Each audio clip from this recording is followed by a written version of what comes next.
Bonsoir à tous. Monsieur Mourad Cherif, Monsieur Nicolas Simonin, Monsieur Filali, Monsieur Anbari, chers professeurs, chers invités, honorable assistance.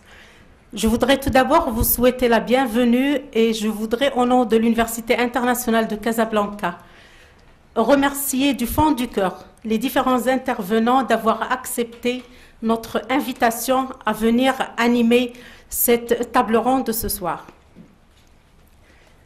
Mesdames et messieurs, permettez-moi de faire une brève introduction pour l'Université internationale de Casablanca, pour ceux qui se joignent à nous peut-être pour la première fois.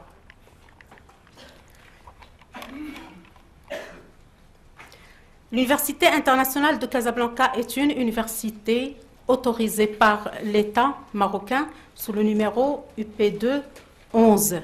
Nous faisons partie d'un réseau mondial, Laureate International Universities, qui est présent dans 30 pays avec plus de 75 institutions et autour de 800 000 étudiants dans le monde. Comme vous voyez sur la carte, le Maroc a été la première destination et la première installation du réseau Laureate en Afrique. Aujourd'hui, on vous accueille dans les locaux provisoires de l'Université internationale de Casablanca, mais le nouveau campus, le campus de Bouskoura, qui s'étend sur une superficie de 10 hectares, va être ouvert pour la prochaine rentrée, la rentrée de septembre 2014, Inch'Allah. Alors, le lancement officiel des travaux du nouveau campus ont été signés par le président Bill Clinton lors de son passage pour une conférence à l'Université internationale de Casablanca l'année dernière, une conférence qui a été une marque de considération pour nous, pour la communauté estudiantine, pour les familles des étudiants, pour les professeurs et les partenaires. Donc, pour notre campus de Bouskoura, nous prévoyons bien sûr un campus qui répond aux standards internationaux les plus rigoureux en termes de salles de travaux pratiques équipées d'équipements à la fine pointe de la technologie, des laboratoires de langue interactifs, des salles de cours, des amphithéâtres, des espaces sportifs et ainsi de suite.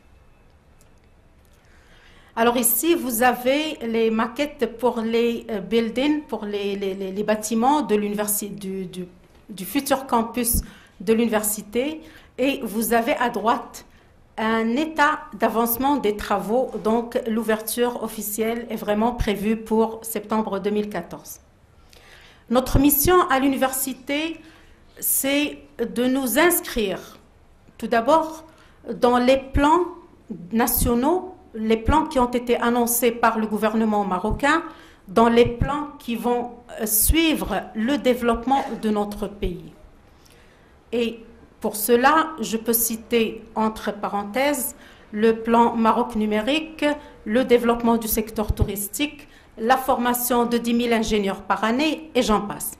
Donc là, toutes les filières qu'on offre à l'Université internationale de Casablanca s'inscrivent dans cette optique de répondre aux besoins nationaux et de nous inscrire directement dans la stratégie nationale.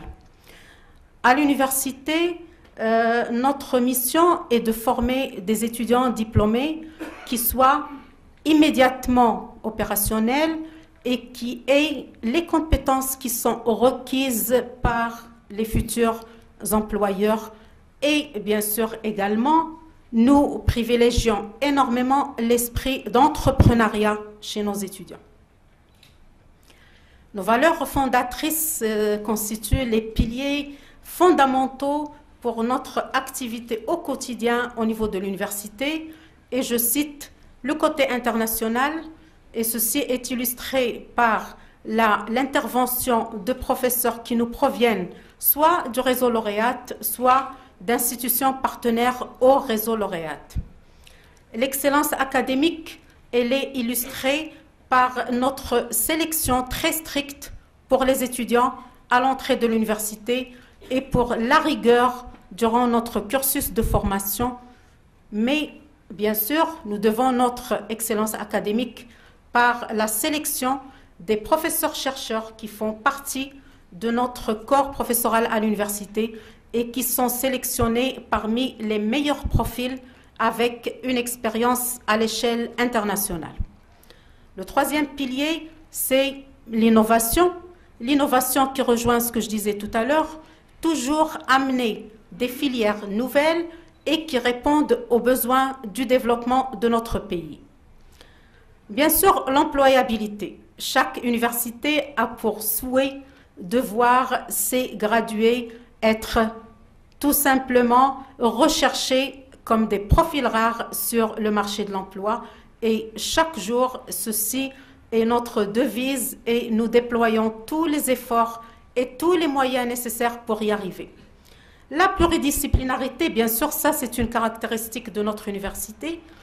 La pluridisciplinarité qui est illustrée par l'ouverture de 4 pôles d'enseignement depuis septembre 2010, qui était le début de nos activités. C'est une université jeune, comme vous voyez, mais on peut tous être d'accord que nous avons accompli beaucoup grâce aux efforts de tout le monde. Donc, la pluridisciplinarité caractéristique de notre université constitue une richesse pour nos étudiants, pour le corps professoral, pour le staff de l'université dans sa globalité. Alors, nos filières, bien sûr, suivent le cursus qui est proposé par le ministère de l'Enseignement supérieur, LMD, dans le cas de filières quand c'est possible, pas dans le cas de l'école de l'ingénierie, comme vous savez, classe prépa plus 3 années. Et toutes nos filières sont soumises au processus de l'accréditation, qui est une forme de reconnaissance que nos filières et nos programmes répondent aux standards et aux critères les plus rigoureux de notre ministère de l'Enseignement supérieur. Alors, mesdames et messieurs, sans plus tarder, je vais passer la parole à monsieur professeur Smelly, mais permettez-moi un moment, s'il vous plaît, d'introduire monsieur Smelly. Monsieur Smelly, qui nous a fait l'honneur de se joindre à notre équipe pour diriger l'école de l'ingénierie de notre université. Monsieur Smelly, qui a pour mission, je dirais, d'inventer l'ingénierie et de mettre l'école d'ingénierie de l'Université internationale de Casablanca dans un contexte universitaire pluridisciplinaire.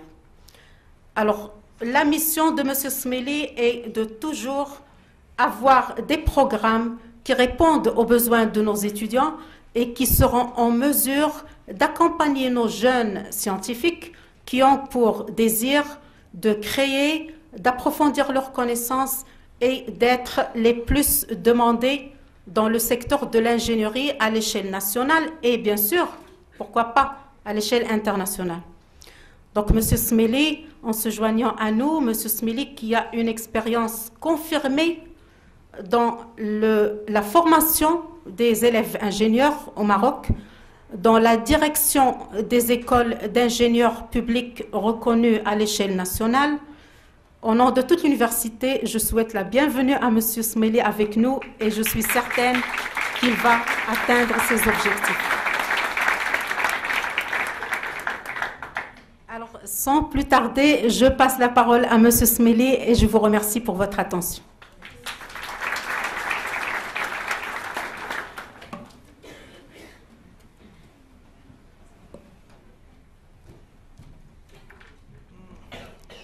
Bonsoir, mesdames et messieurs.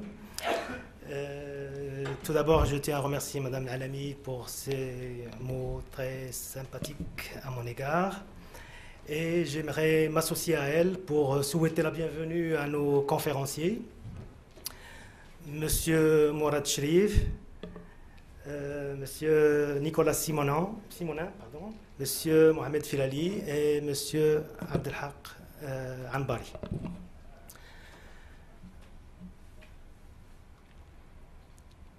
Alors, très rapidement, je ne vais pas trop m'attarder dans les présentations. J'ai pris l'ordre alphabétique.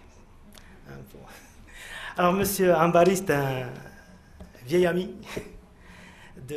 On s'est connus il y a très très longtemps en classe préparatoire, tout simplement. Et M. Ambari est un professeur de grande valeur.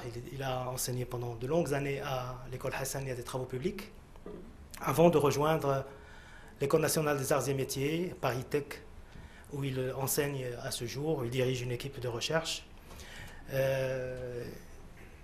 Monsieur Ambari est très modeste, il n'a pas voulu que je le dise, mais je le dirai quand même. Son directeur de thèse n'est pas quelqu'un d'autre que le professeur Eugène Degennes, prix Nobel de physique. Et il a travaillé donc au sein de son équipe à l'école supérieure de physique et chimie industrielle de la ville de Paris. Peut-être dans le même...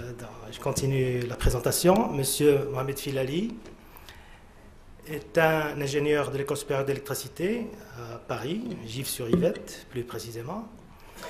Il est actuellement chez Ernst & Young à Paris, où il est consultant. J'ai tenu à le faire venir pour nous donner un point de vue de quelqu'un qui a quelques années d'expérience, pas comme tous les autres intervenants, quelques années d'expérience, et c'est très important d'avoir le feedback d'un jeune qui a travaillé dans l'entreprise, dans une grande entreprise pendant une dizaine d'années. Monsieur Nicolas Simonin est patron d'une grande entreprise installée au Maroc, Jacobs Ingénierie. Donc, il est dans les corps de métier de la formation d'ingénieurs, comme nous, mais côté entreprise. Et c'est une grande entreprise qui est installée au Maroc. Donc, à ce titre-là, on a fait appel à ses compétences. Je suis sûr que son témoignage sera un grand apport, un apport très précieux. Je n'ai pas à vous présenter M. Mourad Cherif, mais je le fais quand même. Ancien ministre des Finances, et donc ancien argentier du Maroc, ancien directeur général, président-directeur général de l'un des le plus grand groupe privé au Maroc, mais également ancien patron de l'un des plus grands groupes publics ou semi-publics marocains. M. Mourad Cherif a toujours témoigné une passion pour la formation d'ingénieurs. Il a toujours encouragé les formations d'ingénieurs dans toutes les écoles. J'ai connu depuis une dizaine d'années, voire davantage. Lorsque j'étais à l'ENSEM, il a toujours été présent dans nos activités, soit directement, soit par le biais de ses proches collaborateurs. Et je remercie donc tous nos invités d'avoir bien voulu répondre à notre invitation et d'être parmi nous ce soir.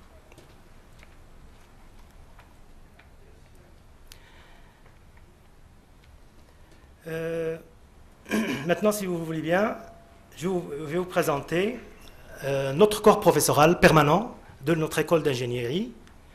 Alors, Monsieur Saïd Amarir, qui va nous rejoindre très bientôt, il est actuellement à Montréal, il fait ses bagages, en quelque sorte. Monsieur Khalid Awad, ici présent, vous pouvez vous présenter, ingénieur super-héros. Monsieur Mohamed Boutabia, responsable de la filière génie informatique. Monsieur Mounir Tantawi Iraqi, responsable de la filière Miage. Monsieur Bark Moursli, responsable de la filière génie mécanique. Monsieur Hmimiz, professeur en génie civil, ancien directeur adjoint de l'école Hassania de travaux publics. Mademoiselle Hajar Igar, qui est une doctorante en informatique. Monsieur Abdullah Moujahid, ici présent, professeur d'informatique. Monsieur Abdelrazak Ramadan, professeur de mathématiques. Et Monsieur Nourdine Saïdou, professeur de mathématiques, responsable du cycle préparatoire d'ingénieur. Cycle préparatoire intégré, pardon.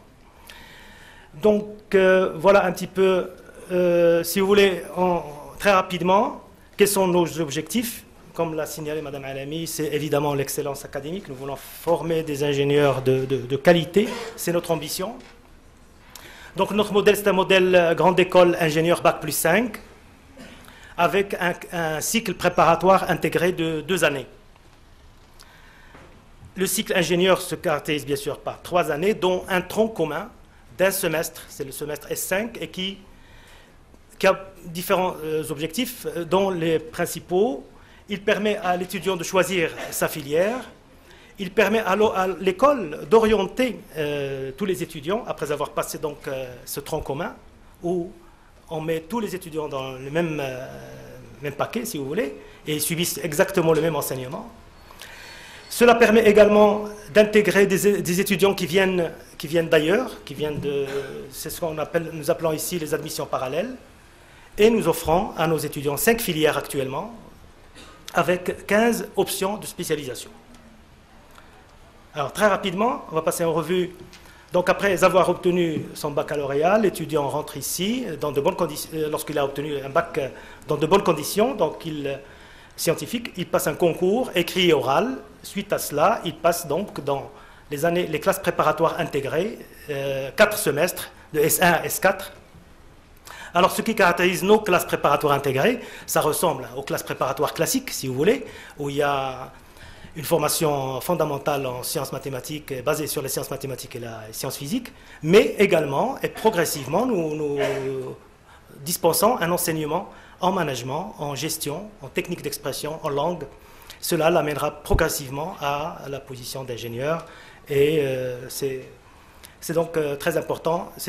Et également, il y a des initiations aux sciences et techniques de l'ingénieur. Déjà, en première et deuxième année, ils ont un enseignement d'électronique, si vous voulez, ou d'automatique, des choses, disons, un peu proches de préoccupations de l'ingénieur. Comme je viens de dire, ensuite, nos étudiants passent en tronc commun, le semestre S5, qui est donc qui donne, si vous voulez, le socle nécessaire à toute formation d'ingénieur, quelle que soit la spécialité de ce dernier, par ailleurs.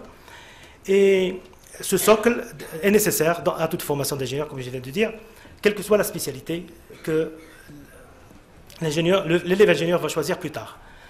Le semestre S6 est également un tronc commun, mais un tronc commun par filière, si vous voulez. Ainsi, vous avez un premier tronc commun réservé aux étudiants qui souhaitent intégrer le département génie civil, génie mécanique ou génie industriel, et un deuxième tronc commun réservé aux étudiants qui se destinent pour le génie électrique ou le génie informatique.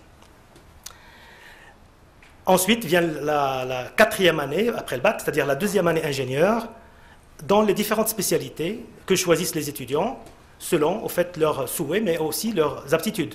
C'est la raison d'être de ce tronc commun qui permet à nous d'orienter les étudiants vers différentes filières. Alors les départements ou les filières que nous proposons à nos étudiants actuellement sont les filières, disons, classiques, mais qui sont très demandées par l'industrie. Le génie civil, bien entendu. Le Maroc est un véritable chantier en ce moment, vous savez, dans tous les plans, en particulier dans le domaine du bâtiment et de la construction. Le génie mécanique, l'installation de grands groupes internationaux, constructeurs de voitures, etc. Renault, 400 000 voitures, bientôt Peugeot peut-être et Volkswagen. Le génie industriel, avec tous ces chantiers-là, il faut bien des spécialistes pour gérer de manière systémique, si vous voulez, globale, ces différentes unités de production. Génie informatique, évidemment, les besoins sont énormes, et le génie électrique, enfin. On arrive donc à la dernière année, S9, semestre 9 et semestre 10. Alors, le semestre 9, c'est un semestre d'option, donc l'étudiant a, pour lui, c'est une ouverture sur la recherche déjà. Et le dernier semestre, S10, lui, est consacré pleinement et entièrement au projet de fin d'études. Alors, les différentes options que nous offrons à nos étudiants actuellement, en génie civil, travaux publics et bâtiments, bien sûr, les options classiques du génie civil, les besoins sont énormes, encore une fois. Génie mécanique, l'imagination de nos enseignants en génie mécanique était un petit peu plus féconde, où la réalité industrielle l'est en réalité, c'est plutôt ça, puisque nous offrons 4 options, énergétique et énergie renouvelable, pour des raisons évidentes. Le Maroc a opté pour les énergies nouvelles, l'éolien, le solaire, etc. Donc il faut accompagner ce choix à haute échelle. La conception et fabrication mécanique, c'est l'option incontournable en génie mécanique. Les besoins sont énormes. J'ai parlé tout à l'heure de Renault, les constructeurs et les équipementiers qui accompagnent ces grands constructeurs. Le contrôle et la maintenance mécanique, il y a parmi vous des ingénieurs dans les domaines miniers, dans le domaine de sucrerie, les cimenteries. L'importance de maintenir ces équipements c'est très important, donc de maintenir l'existant. Donc il faut des ingénieurs maintenanciers ou spécialisés dans cette discipline. Et bien sûr, comme j'ai dit tout à l'heure, évidemment, l'aéronautique. Et là aussi, nous savons que notre pays est une véritable plateforme pour cette industrie, puisque les plus grands groupes de constructeurs aéronautiques s'installent chez nous. Et donc là aussi, il faudrait fournir la matière grise nécessaire pour accompagner cet élan. Génie industriel, on vient de le dire à l'instant, pour que toutes ces unités de production fonctionnent, il faudrait des gens qui optimisent, qui sachent optimiser les transports, la gestion des ressources humaines et matérielles, d'où le département génie industriel avec les 3 options, logistique, management industriel et gestion de production, maintenance et fiabilité des processus industriels. En génie informatique, les 3 options existantes sont les mêmes, on les a simplement reconduites. Système d'information, réseau informatique et système, et système embarqué. Quant au département génie électrique, on offre 3 options. En gros, les courants forts, électrotechnique et électronique de puissance. Nous avons besoin de ce type d'ingénieur, d'ailleurs, qui fait défaut même dans les pays les plus industrialisés. Je sais qu'il y a un manque énorme dans ce domaine, même en France. Instrumentation et maintenance électronique, très important quand on voit les appareils médicaux, quand on voit les besoins de l'armée, par exemple, dans ce genre d'activité. Et enfin, l'automatique et informatique industrielle. Il suffit pour s'en convaincre de voir, encore une fois, les différentes unités de production qui utilisent nos ingénieurs automaticiens, les sucreries, les cimenteries, les secteurs miniers, et j'en passe. Voilà, grosso modo, une quinzaine d'options que l'école offre à ses futurs ingénieurs. Bien entendu, ces options ne sont pas figées, elles sont là pour être modifiées, pour changer, pour céder la place à d'autres, en fonction de la demande, en fonction du marché. Et ça, c'est très important, parce qu'au niveau des options, on peut intervenir à tout moment et très rapidement changer des programmes, modifier en fonction des besoins de l'industrie. Alors que ce qui est en haut, le tronc commun, c'est plutôt, il y a, si vous voulez, quelques améliorations, mais pas en profondeur. Ce qui est amené à changer, c'est l'enseignement au niveau des options. Le dernier semestre, c'est-à-dire S10, est exclusivement réservé au projet de fin d'études, un des temps forts de scolarité à l'école, puisque c'est un projet qui se fait dans l'industrie, dans l'entreprise, au sein de l'entreprise. C'est un sujet qui émane de l'industrie et qui dure 6 mois. On va en parler tout de suite, d'ailleurs. Ensuite, à la sortie à l'obtention du diplôme, les étudiants, ceux qui le souhaitent, peuvent s'investir dans la recherche, dans des études doctorales. Moi, j'estime à 15-20%, pas plus. L'ingénieur, sa vocation première, c'est l'industrie, c'est l'entreprise. Si certains, à hauteur de 15%, moi je mettrais ce chiffre-là, 15-20%, sinon l'école a des problèmes, elle n'arrive pas à insérer. Donc c'est important qu'il y ait, que la grande masse des ingénieurs aille dans l'industrie et dans l'entreprise. Bon, donc j'ai consacré pratiquement toute la présentation à l'école d'ingénieurs, mais en parallèle, nous avons d'autres formations. Par exemple, en septembre prochain, nous allons démarrer les classes préparatoires aux grandes écoles, CPGE, donc pour former au concours des étudiants à passer les concours aussi bien marocains, le CNC, ou les concours français. Nous avons également en parallèle une licence professionnelle, INTIC, c'est-à-dire Ingénierie des nouvelles technologies de l'information et de la communication, et un master qui s'intitule MIAGE, très connu, méthode informatique appliquée à la gestion. Voilà à peu près ce que notre offre. Maintenant, si vous voulez, l'approche pédagogique de notre école, elle se décline selon les 4 centres d'intérêt qui font la devise de notre école, à savoir l'excellence académique, l'ouverture à l'international, l'innovation continue et l'insertion professionnelle. Ce sont donc les objectifs. Mais l'objectif final, ultime, c'est de former un ingénieur autonome, responsable, dès sa sortie de l'école. Et ça, c'est très, très important. Nous savons que, malheureusement, pas encore au niveau du Maroc, l'ingénieur, à la sortie de l'école, lorsqu'il s'insère, il n'est pas... il doit être autonome tout de suite, opérationnel. Nous n'avons pas encore les structures d'accueil pour accompagner jusqu'à ce qu'il devienne tout à fait opérationnel. Il est livré à lui-même, par exemple. Il est livré à lui-même et il doit être opérationnel dès sa sortie de l'école. Donc nous cherchons à former un ingénieur qui soit autonome, responsable, avec une grande capacité à apprendre. Et ça, c'est essentiel. Parce qu'aucune formation n'est complète, ne peut être complète, quoi que nous fassions. Quelle que soit la qualité ou la pédagogie instaurée, c'est très important qu'on inculque aux jeunes ingénieurs la faculté d'apprendre à apprendre. C'est très important et aller chercher l'information là où elle est. Donc nous formons également un ingénieur manager parce que l'expérience montre qu'au terme de 10-15 ans d'exercice, de technique, l'ingénieur fait de la gestion des hommes, gestion des ressources humaines et des équipements.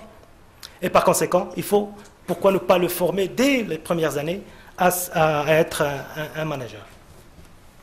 Alors, pour arriver à ces objectifs, bien entendu, il faut se donner les moyens. Alors, les moyens, bien sûr, c'est l'excellence pédagogique, l'encadrement pédagogique de qualité. C'est la formation par la recherche. C'est le respect des cahiers de charges avec rigueur, comme le veut le ministère de tutelle. La rigueur dans la gestion pédagogique.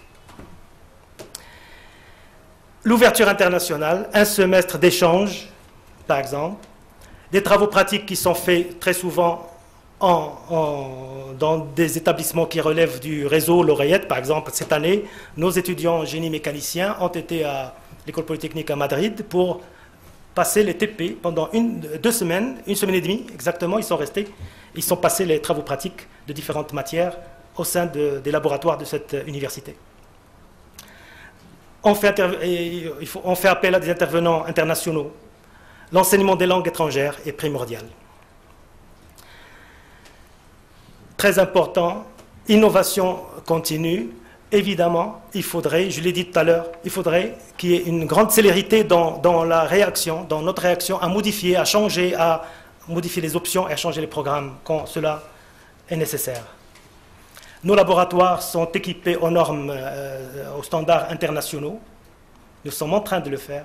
Déjà, certains laboratoires sont déjà équipés. Nous devons, comme je viens de dire, faire du benchmarking de nos programmes. Voilà, grosso modo, je ne vais pas aller plus loin. L'essentiel, c'est également de faire impliquer les professionnels dans la formation, dans l'élaboration des programmes, dans l'encadrement. C'est très important pour nous. Des rencontres école-entreprise au quotidien, pratiquement. Et, bien entendu, il va falloir qu'on développe les soft skills, les capacités de notre étudiant à se prendre en charge au niveau comportemental, donc, et par le biais de formations managériales à travers des modules de gestion, notamment. Une innovation, si vous voulez, et je m'arrête là, le projet de conception et de réalisation, ce que nous appelons ici le PCR, c'est un projet que nous offrons à nos étudiants dès le 5, c'est-à-dire la troisième année, un projet innovant qui est proposé par l'étudiant lui-même. Et c'est ça disons la distinction. C'est l'étudiant qui propose son sujet, et donc, comme un bébé, il va essayer de le voir marcher, se mettre debout et marcher. Donc, c'est très important que ce soit l'étudiant qui propose son sujet, qui dure donc 4 semestres, et ceci se fait en parallèle avec les activités pédagogiques. Et devrait impérativement se couronner par une réalisation. Les sujets peuvent être divers. pas forcément scientifique et technique. Ça peut être social, ça peut être artistique, culturel. L'encadrement est mixte, puisqu'il se fait par le biais de l'école, un enseignant, mais aussi un cadre du monde socio-professionnel. Ceci va permettre de développer l'esprit entrepreneurial chez nos futurs étudiants. Bien sûr, il y a le projet de fin d'études dont j'ai parlé tout à l'heure, et qui, lui, c'est une formule beaucoup plus classique, qui est donc un sujet qui dure un semestre en fin de parcours, et le sujet lui-même est proposé par l'entreprise, et la réalisation se fait au sein de l'entreprise. L'encadrement, de la même manière, est mixte, et c'est l'occasion pour notre élève ingénieur de faire la synthèse de toutes les connaissances acquises pendant les 5 années. Voilà, ceci permet très souvent l'insertion de notre élève ingénieur, et ça constitue un véritable tremplin vers la vie active. Très rapidement, partenariat académique et professionnel. Nous avons des conventions avec différentes universités, Hassan II de Casablanca, l'ENSEM, l'université d'El Jadida, Chouaib Toukali, l'INPT, l'ISEM, l'ENSAM, mais en projet simplement pour l'instant, le STP. Dans le réseau lauréat, bien sûr, l'École centrale d'électronique de Paris et l'École polytechnique de l'Université européenne de Madrid.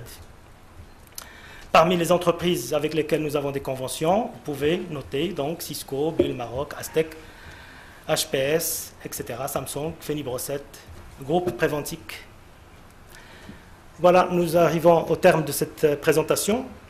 Et vous allez voir, donc notre soirée est divisée en 2 parties. La présentation que je viens de faire et notre table ronde.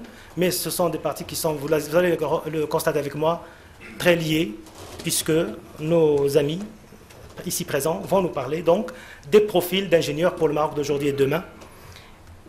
Et je donnerai la parole. On va garder l'ordre alphabétique comme convenu. Donc la parole est au professeur Ambari, qui nous vient de Paris, de l'ENSAM. Monsieur Ambari. Merci.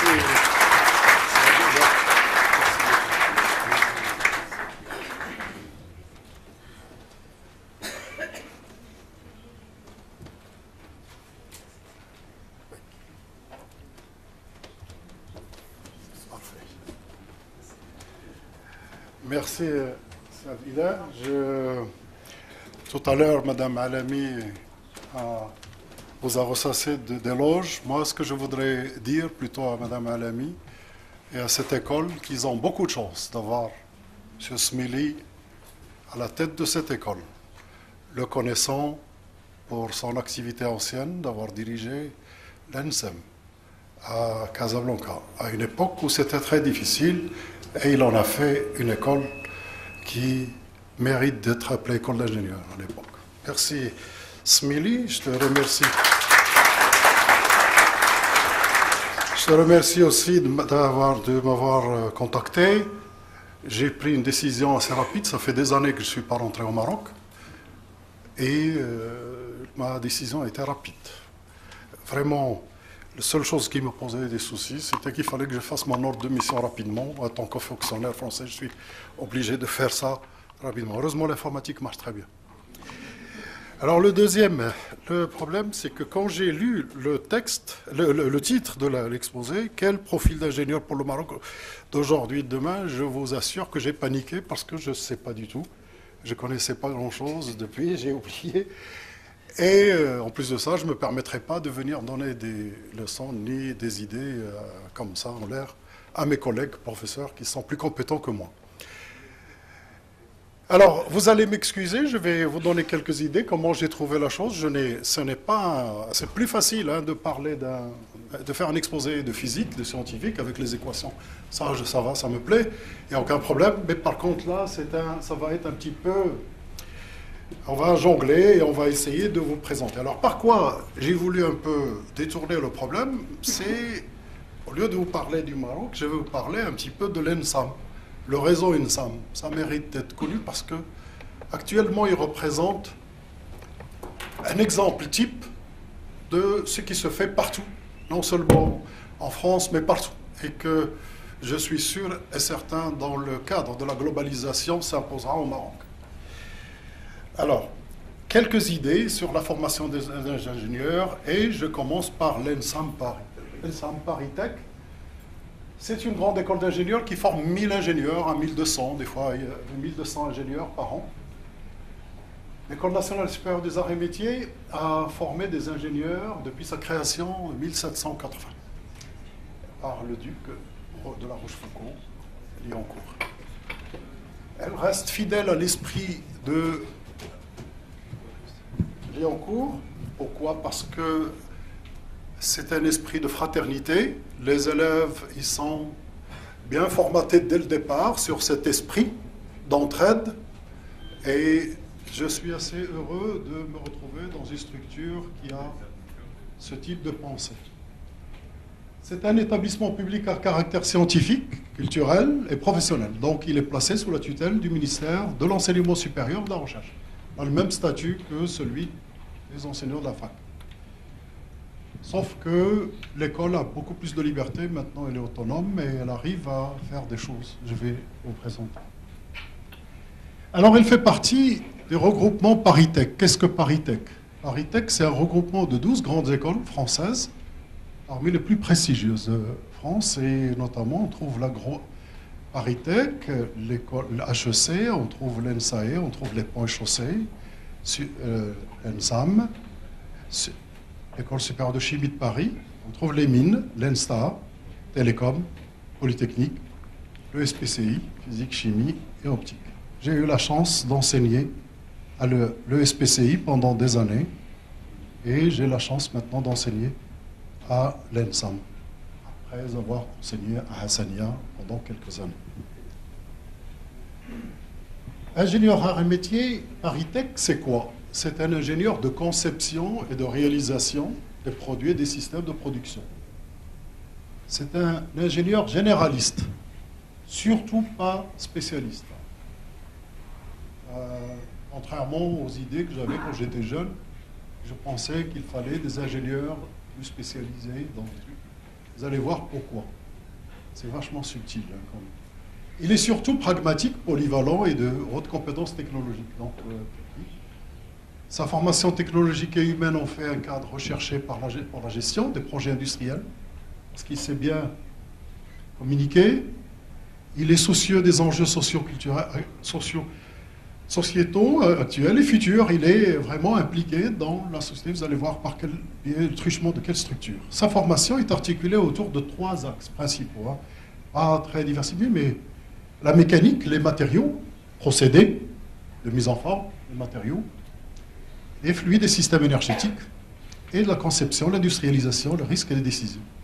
L'ingénieur arts et métiers exerce dans tous les domaines de l'industrie, en construction mécanique et électrique, en sidérurgie, en aéronautique, espace, informatique, transport, BTP, télécommunications, services, etc. Ces ingénieurs travaillent où? Les gazards. On les appelle les gazards, les élèves. Alors, peut-être qu'il y en a ici. Mais ces gazards, ils travaillent principalement dans les industries, je dirais, d'exploitation et bureaux d'études, recherche et développement, mais qui se subdivisent dans l'industrie automobile, aéronautique, ferroviaire et navale, 24,1%. Ce sont des enquêtes de la CGE et ce sont pour les diplômés de 2012, hein, parce qu'on y a toujours un record d'une année. Les énergies, 17,3%, sociétés de conseil, 14%, BTP. 14%, c'est en train de monter énormément les BTP. On vient de signer un accord avec le STP, parce qu'elle est sous le groupe ENSAM, et dorénavant, ils viennent se former à Angers. Les technologies de l'information, les autres secteurs industriels, l'agroalimentaire, le luxe, l'industrie, etc. Ces ingénieurs... ils ont des postes très élevés, notamment le président de Caltech, c'est un ancien ENSAM. Vous voyez que ça peut mener à tout. Activité, je dirais, pour l'emploi, je dirais les ingénieurs des arts et métiers sont classés dans le peloton de tête des écoles par les ressources humaines. Pourquoi? Parce qu'ils sont recherchés pour leur souplesse, effectivement, et pour leur efficacité tout de suite, surtout dans cette période de crise. Ils débutent de préférence dans les grands groupes, pour 49%, et dans les entreprises de plus de 10 000 salariés, avec un statut de cadre, pour 99%, partir à 100%, et en CDI de 86%. Je veux simplement dire que leur salaire, il est de l'ordre de 40 000 €, mais ce qui est intéressant, c'est que la moitié des diplômés de 2012 ont été embauchés avant la fin de leur scolarité. Le reste, il est embauché à concurrence de 90% en CDI, ce qui est très difficile en France. Alors, tout à l'heure, M. Smili, vous avez parlé, tu as parlé des structures. Les structures, on ne peut pas faire une école efficace sans structure. Et la structure, l'une des plus efficaces qu'a l'ENSAM, c'est un peu l'équivalent de celle de Mines de Paris, Armines, c'est celle de la Société des ingénieurs arts et métiers. Cette société, elle regroupe 28 000 anciens élèves d'arts et métiers. Elle en fait une des plus grandes d'Europe. Ses missions sont d'aider les membres, en cas de difficulté, de conseiller les ingénieurs arts et métiers dans leur carrière et de créer l'esprit de fraternité entre les différents membres de la confrérie. La société est dotée de services, carrière-emploi, où elle aide les élèves, effectivement, à trouver du boulot, contrairement à ici, pour l'instant, on dit que vous serez largués à vous-même. Là, dans le futur, j'espère qu'il y aura une association qu'on appelle la SOS, et qui est vraiment respectée énormément, et elle est une des plus riches de France. Alors, les parcours internationaux pour une mobilité. Il n'y a pas une seule école qui peut avoir son accréditation par la CTI. Je ne sais pas si au Maroc il y a une CTI, l'équivalent. C'est le ministère pour l'instant. Le CTI joue un rôle très important pour accréditer les écoles. Il veille au haut niveau enseigné, au haut niveau de formation des écoles d'ingénieurs. C'est un garant. C'est vachement important parce que sinon on est tenté chacun de faire ce qu'il veut, etc. La CTI oblige donc à cette mobilité internationale, et à l'ENSAM, on a en relation avec 150 universités. On est situé sur 8 centres, je précise bien, sur 8 centres, Paris et 7 centres de province. Et on a 150 universités, institutions avec 46 pays. J'ai cité quelques-uns. Actuellement, il y a la Chine qui monte énormément, et vous remarquez que je l'ai fait exprès pour montrer qu'il y a le Maroc.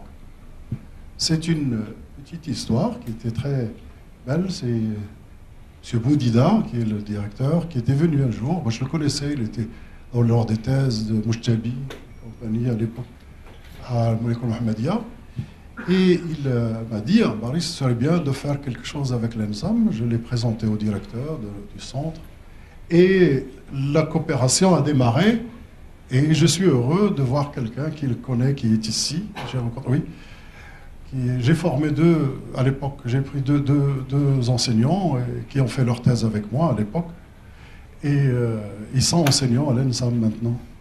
Et un qui a fait son travail de fin d'études avec lui. Donc c'est quelque chose qui marche très bien parce qu'on les a accueillis. On a accueilli beaucoup de Marocains. Les affaires étrangères ont bien fonctionné dans cette cuisine. Ils ont bien fonctionné et ça s'est un peu éparpillé partout à tous les centres. C'était l'une des premières trucs qu'on a fait. Alors, la mobilité, elle ne se contente pas uniquement au niveau des diplômes, mais aussi au niveau des masters. Il y a plusieurs niveaux. Il y a le niveau de Master of Science. Les élèves ingénieurs avec l'Australie, avec les États-Unis, Nouvelle-Zélande, etc. À la fin de l'année, on est tout le temps en train d'écrire des lettres de recommandation aux élèves parce qu'ils partent finir leur cursus et ils finissent par avoir le double diplôme. Ils peuvent aller jusqu'à avoir le double diplôme des universités d'accueil et de l'ENSA. C'est très important dans cette globalisation. Ici, si vraiment l'école a envie demain de faire des choses, il est obligé de passer par ça. La structure de master, les élèves ingénieurs obtiennent des diplômes, arts et métiers, et le master 2, parce que il y a monter des masters. S'il n'y a pas de master recherche, je crois qu'aucune école, déjà, elle ne peut pas avoir son accréditation CTI s'il n'y a pas de recherche dans l'école. Et si elle n'arrive pas à faire des masters cohabilités, c'est pas bien vu. Donc la pédagogie, elle se fait en liaison avec la recherche. L'ingénieur art et métier est amené au cours de sa formation à développer son esprit d'entreprendre. Il faut qu'il soit entrepreneur. À s'adapter aussi, à s'adapter aux nouvelles techniques et surtout, ça va trop vite, de plus en plus vite, et s'ouvre au monde. Donc il bouge un petit peu, il voyage et être réactif. Et en veille permanente. L'adossement de sa formation à la recherche lui garantit l'accès à des connaissances sans cesse réactualisées. Depuis pas mal d'années, on a essayé vraiment à ce que tous les élèves fassent connaissance avec les laboratoires de recherche et participent. C'est un peu moins, c'est vrai, c'est un peu moins que le SPCI.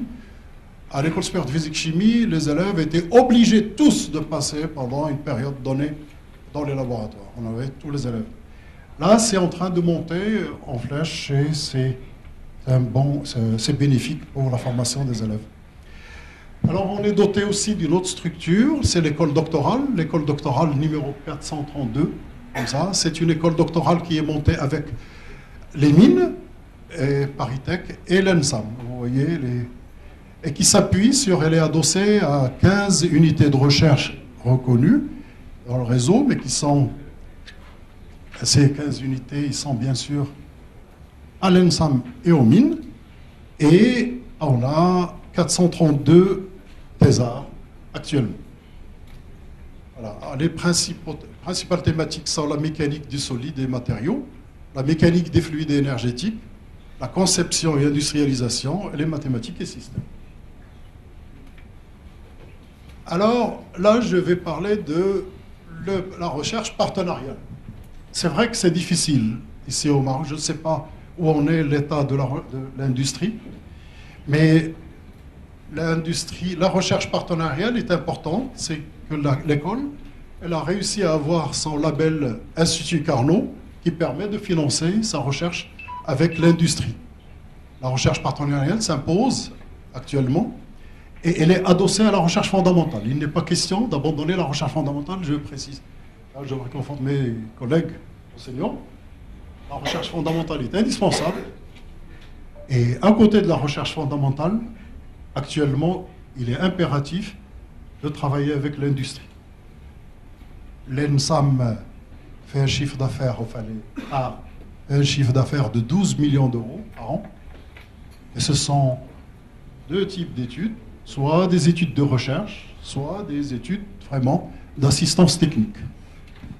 C'est bien géré, vraiment, ça apporte énormément de moyens pour faire de la recherche fondamentale et appliquée. Je trouve que c'est une bonne solution qui m'a réconcilié avec la recherche appliquée. Les doubles diplômes, ici, il y a une chance de faire des doubles diplômes aussi. L'école, avec d'autres écoles proches, française, elle se permet de délivrer de doubles diplômes. Par exemple, un élève ENSAM qui prépare quelque temps à Supélec, il peut avoir un double diplôme ENSAM Supélec. La pédagogie est en liaison avec l'industrie et la recherche. Comment? Par des stages. Dès que l'élève est en première année, on l'envoie en immersion.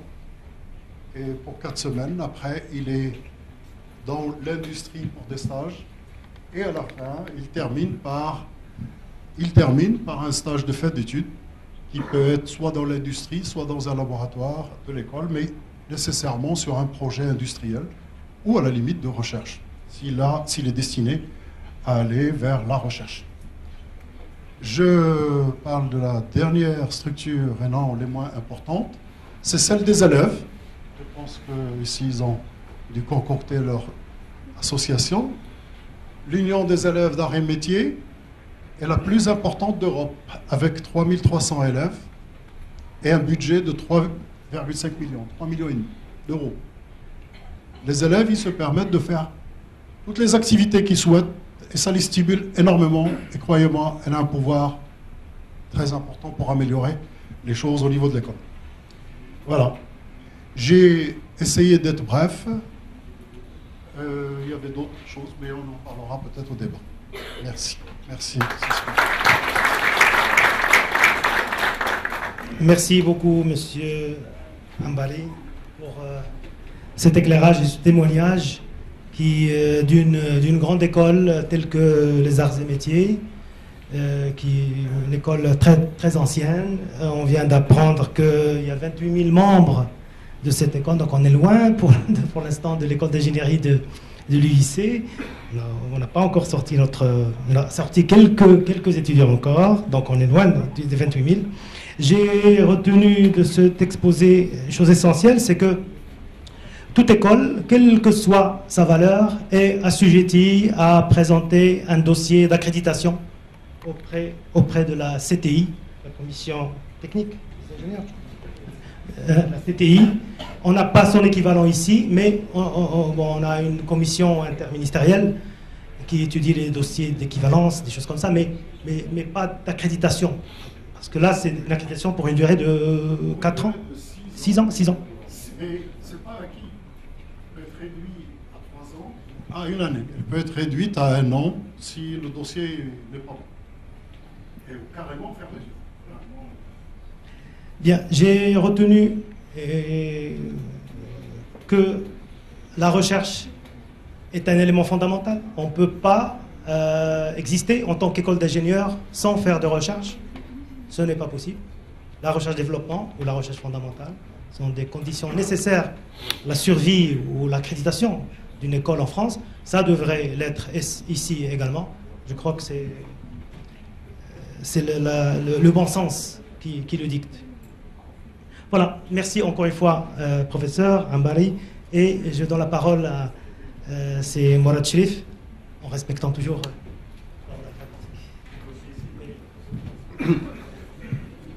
D'accord, merci professeur Smili. Je vous remercie pour les mots que vous avez prononcés, mais quand vous m'avez présenté, je crois que vous avez peut-être pas dit l'essentiel, c'est que je suis ingénieur.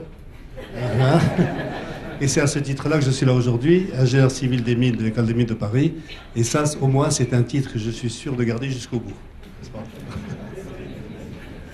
Voilà, et c'est pour vous dire que être ingénieur, c'est un beau métier. Je m'adresse aux jeunes qui sont ici. Et comme vous avez parlé, professeur Ambali, de ParisTech, j'étais en préparant cette intervention, j'ai vu dans la revue de ParisTech une citation qui m'a paru bien. Et je l'ai dit pour les jeunes, qui disait « Sans ingénieurs, pas d'innovation, pas de gain de productivité et pas de réserve de croissance économique ». Et donc ça montre à quel point l'ingénieur est un acteur du changement, un acteur du développement, et c'est un acteur de changement de la vie. Donc c'est un beau métier, et je vous souhaite donc de faire des études avec tout ce que j'ai lu tout à l'heure dans vos slides, là, qui sera des études qui vous permettront demain d'exercer ce métier.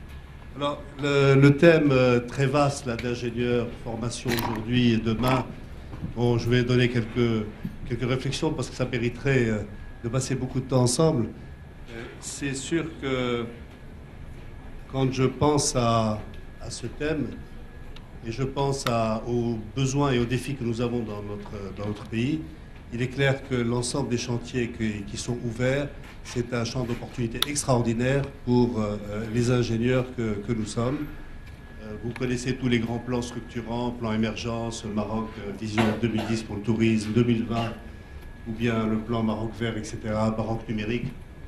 Donc il y a véritablement, le Maroc est aujourd'hui un champ extraordinaire. Et c'est pour ça que les autorités avaient lancé ce projet de 10 000 ingénieurs. Donc quand vous avez posé cette problématique, je me dis que c'est quand même bien qu'on vous donne de notre côté un peu notre idée sur où nous en sommes. Parce qu'en 2006, le gouvernement a décidé d'augmenter le nombre d'ingénieurs formés en passant à 10 000 ingénieurs. Et ceci, semble-t-il, a été atteint en 2010. Et sur ces 10 000, il y en a à peu près 40% qui viennent du système classique que nous connaissons avec des classes préparatoires et des ingénieurs sortis d'écoles publiques, avec le titre, et les 60% qui viennent d'autres formations, notamment les FST ou des écoles privées ou ou des types de master, ou ce que vous appelez des ingénieurs assimilés. Donc moi, là, ce que je veux dire sur cette formation, c'est que il y a peut-être eu le volume, il n'y a peut-être pas eu la qualité. Je crois qu'il faut aussi être capable de faire des bilans positivement critiques pour savoir ce qu'on doit faire dans l'avenir. Et il y a beaucoup d'écoles d'ingénieurs qui ont augmenté leurs effectifs, et peut-être ceci a été au détriment aussi un peu de la sélection à l'entrée. Et il y a des facultés qui se sont lancées dans la formation d'ingénieurs.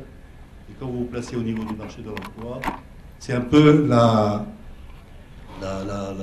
réflexion de beaucoup d'employeurs sur ce profil. D'autant plus que l'objectif maintenant, c'est de passer à 15 000 ingénieurs. Donc quand vous avez parlé de votre préparation aux ingénieurs, je crois que c'est très important de viser la qualité. Il ne s'agit pas de viser le nombre, même si aujourd'hui nous avons à peu près... On est très loin des ratios européens, puisqu'on a à peu près 10 fois moins d'ingénieurs par habitant que ce qui existe en Europe, à peu près. Je crois qu'on doit avoir ce ratio-là. Enfin, je parle sous le contrôle du professeur, mais... 30 000 ingénieurs. La France forme 30 000 ingénieurs par an, et elle est au déficit de 9 000 ingénieurs. Ouais. Et le Maroc, finalement, avec les 10 000, il fera le tiers de la... pardon. Oui, ça fait le tiers de la formation des ingénieurs. C'est énorme, je dis. Et vous avez raison, moi je suis tout à fait d'accord avec vous, c'est la qualité. C'est là où le Maroc peut gagner ou pas. Voilà, donc c'est un point, je dirais, le premier constat qui est très important. Les deux autres constats, c'est, quand on parle du marché de l'emploi et des ingénieurs, c'est les problèmes d'adéquation entre les formations et le marché de l'emploi. Vous l'avez évoqué tout à l'heure. C'est la réactivité dans les changements de programme, etc. Mais c'est un problème qui est sur la table. Il y a des formations qui trouvent rapidement à placer les ingénieurs, d'autres qui ne sont peut-être pas adaptées aujourd'hui. Donc c'est un problème. Et le problème d'intermédiation est aussi un problème qui était aussi très sensible. Parce que vous savez, vous ne pouvez pas imaginer le nombre de jeunes, et nous avons tous un devoir sur ce plan-là, qui vous envoient des CV par mail parce qu'ils ne savent pas à qui s'adresser. Donc nous avons aussi un problème d'intermédiation pour aider à l'intégration de ces jeunes ingénieurs. Il y a des structures publiques qui existent, mais le problème d'intermédiation est un vrai problème. Donc si vous vous intéressez demain à placer les ingénieurs qui sortiront de cette université, il faut trouver des solutions. En plus de ça, nous sommes dans une période de crise internationale, de difficultés. Donc on arrive à peu près, je pense, globalement, à un taux d'intégration qui est satisfaisant au niveau des ingénieurs formés, mais qui ne l'est pas pour tous. Puisque je disais tout à l'heure que les 40% qui sortent d'école d'ingénieurs ne trouvent pas de problème immédiat. Pour les autres, c'est plus difficile. N'est-ce pas ? Et donc, c'est une vraie problématique. Alors, devant une telle situation, je pense qu'il est important de réfléchir, de réagir, peut-être d'anticiper et de poser quelques problématiques. Je pense que